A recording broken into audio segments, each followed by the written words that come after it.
in you.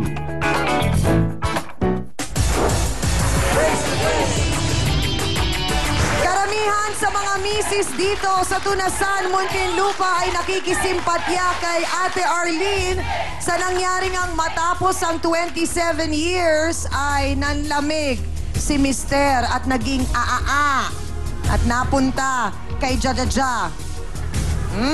Napapangiti ka, Jaja. Alam mong may karelasyon si Blackman. Huli ko na po nalaman. Huli mo na nang nalaman? Opo. Bakit? Kasi ang pakilala po ni Blackman, ano siya, may asawa siya pero hiwalay sila. Ilang taong ka na? 22 po. 22? So, kaedad mo lang ang anak. Bunso po ninyo? Oh, tama ba? Alam mo rin ba na may anak siya? Alam ko may anak siya pero hindi ko alam po ilang taon. Okay. So, ang pakilala sa'yo ay binata siya? Binata okay. siya. Anong trabaho mo? At laging sa gabi daw kayo nagkikita ni Blackman? GRO po sa video ko bar. Okay. So, paanong nangyaring nahulog ang loob mo sa kanya? Mahirap kayo magkwentuhan ng nakasakay sa tricycle. Kamusta ka na? Hindi po, kasi ano... Paano kayo nagkarinigan? Pupunta po siya sa bar namin, doon po kami nag-meet. February 14 po yun. February 14 kami nagkakilala. Okay. Eh, nung time na yon, ano siya, may problema sila mag-asawa. Ano daw ang problema? So alam mo, nung nagkwento siya, sila pa. Oo, pero nakipag-iwalay na daw siya noon. Ay, drama lang. Hindi mo muna inimbestigahan, inalam. Kasi minsan tayong mga babae, kailangan inaalam muna Kasi natin. sa akin, Kung talagang hiwalay na nga. Lalaki na kasi issue, ganito po ganito. yun. So, maniwala ka. Trabaho ko po Tama kasi yung yun. ginagamit mo. Trabaho ko yun, kaya natural lang po yun. Okay, so sa makatuwid, pumasok si Blackman doon bilang customer.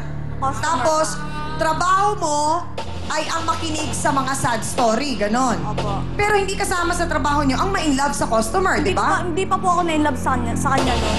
Okay. Gaano katagal ka na sa trabaho mo? Mga ano na, 2 years na. Oh, di ba yun ang madalas na binibili ng manager, sinasabi Bawal hindi ma-inlove. pwedeng ma-inlove.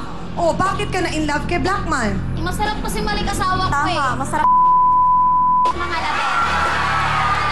Wala ka na kasing katas. Oo nga.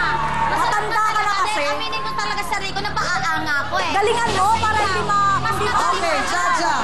Anong naiisip mo na dahilan na magtatagal kayo nitong si Blackman? Pera lang po ang gusto ko sa kanya. Hay! Ay, Blackman, narinig mo ba yun? Ngayon, sawa na ako sa asawa mo, binabalik ko na. Oh! Kahit hindi mo ibalik, usap ka lang ang kukunin sa'yo.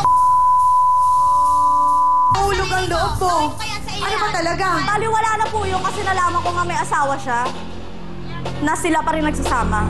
Nasaktan ako nung nalaman ko na sila pa rin nagsama. Kaya nilakasan ko yung loob ko. Kaya sabi ko, trabaho lang. Sinabi mo ba kay Blackman na pera lang ang habol mo sa kanya? Hindi ko na sinabi sa kanya. Pinaramdam ko na lang sa kanya na baliwala na yung pagmamahal ko sa kanya. Pero nung una, Nahulog yung loob ko sa kanya kasi mabait siya eh.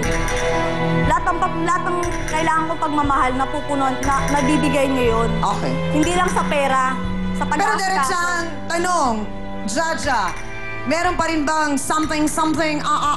Wala lang po. Ha? Paano maging wala eh? 2 linggo siyang kapiling mo. Parang Hans, alam na alam ko na kung anong iboboto ng mga sausawero at sausawera. Ay, nako, mukha nga, Chang. Nataon pa naman na halos puro mga mami ang kasama natin ngayon. Pero tanongin pa rin natin, mga ate, mga kuya, sa kwentong ito, abay na kanino ba ang inyong simpatsya pansamantala? Pula ba kayo o puti? Taas ang mga placards! Go! Aba, pati sila kuya at mga tito, puti, Hans. Siyang hindi ako nagulat na ang mga babae nagtaas ng puti. Pero ang mga lalaki dito sa Tunasan, abay, mukhang pagkababait din yata. Loyal! Oo, di ba? Puti rin ang itinataas. Ibig sabihin, mukhang hindi nila gagawin ang ginawa nitong si Blackman. Yan ang resulta ng ating botohan. Nabanggit nga ni Ate Arlene kanina na meron siyang mga kaibigan na nag-espiya. At narito po, tatawagin natin yung napag-utusan. Isa po sa kanila na kuhanan o sundan at alamin kung anong ginagawa ng kinakasama ni Ate Arlene na si Blackman dahil huling-huling araw niya sa aktong pumapasok sa apartel. Si Blackman at si Jaja. Narito, alamin natin kung anong nakita mo. Veronica Sumugat, pasok!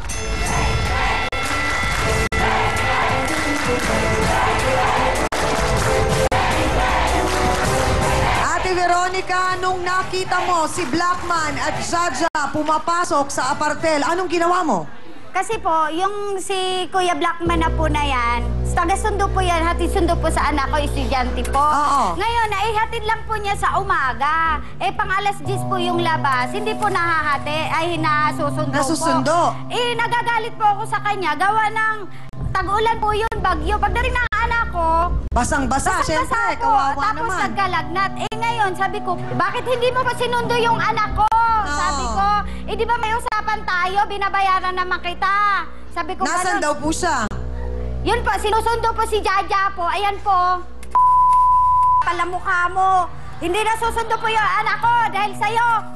So, nung nakita mo sila sa apartel, ano yung eksaktong kwento doon? Ano po, yung pupunta pa ako ng City Hall. Oo. Sa City Hall po. Ngayon, nakita ko po yung tricycle niya. Nakaparada? Hindi po, talagang paliko pa lang po. Okay, Sa paliko pa lang. Doon pa sila papasok sa apartel po. Yun, Oo. doon po. Ngayon, Anong oras yan? 10 po. 10 ng umaga? Opo, kasi Talagang sinundan nyo na ng todo? Sinundan ko po siya. Oo. Hindi ko naman po kailangan So, ng ano yung pera eksaktong para nakita nyo lang? bayaran.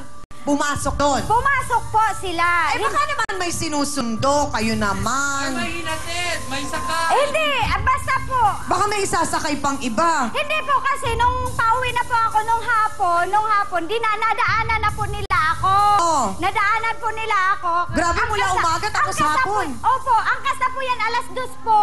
Kasi nag-aanay po ako doon.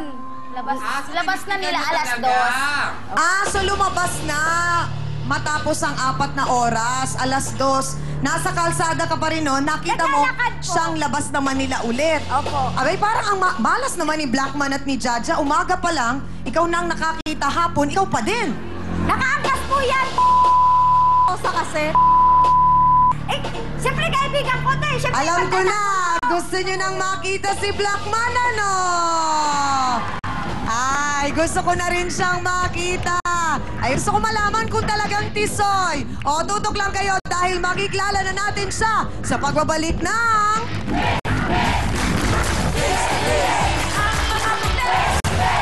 Nagsasama na po kayo. Paminsan-minsan po. Minsan-minsan. Bakit sa lahat ng mga lalaking nagiging bisita natin, laging nagbibigay ng malaking problema sa inyo ang paminsan-minsan na yan? Masarap kasi. Ay!